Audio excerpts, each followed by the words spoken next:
Who the F did I raise? Mikey, age 3. Okay, so a couple of people asked me how I knew my son was hearing voices at age 3. He would wake up in the middle of the night and he would come into my room and say, "Yes, mommy." He would be playing in his room by himself, having whole conversations. He would say, "I hear you calling me in my ears," right? "I hear you calling me in my ears." And he was only 3. So I would tell him, "Well, those are your thoughts." Because I was thinking, oh, he's just having thoughts. He remembers me calling him from earlier. Maybe he's thinking I'm calling him now because it's a memory. This is what I'm thinking.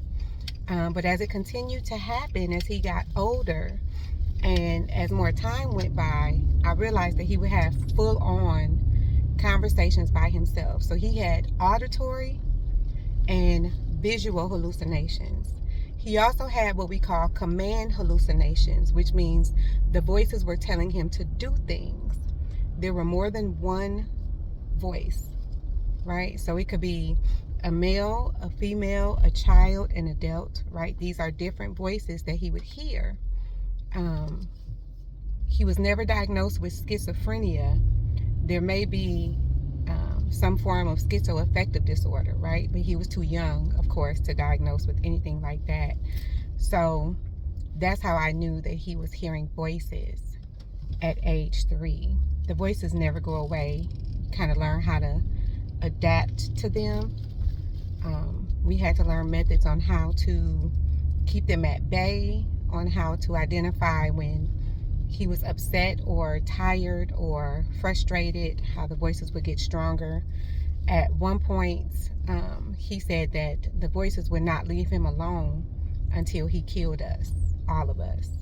And he just wanted the voices to stop. So if that's what something is telling you that's torturing you, you're going to want that to stop. And you're going to do whatever it takes to make that happen, even if it means killing your family.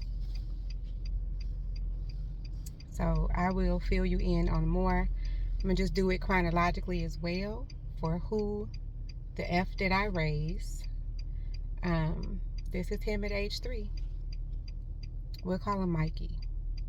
And keep in mind, he was in therapy. He's been in therapy since he was 3. So he saw a psychiatrist and a psychologist who confirmed that he was having auditory and visual hallucinations. He hadn't started having the command hallucinations to that extent until he became 6 or 7. More details are in Picking Up the Pieces to 100 Broken Promises by Yushima Cherry Burks. It's my book.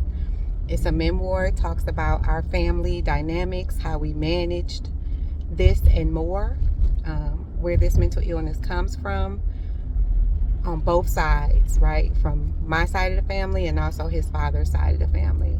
So again, it's Picking Up the Pieces to 100 Broken Promises. It can be found on any major bookstores, website, platform, and it's also an Audible version. So check it out. Let me know what you think.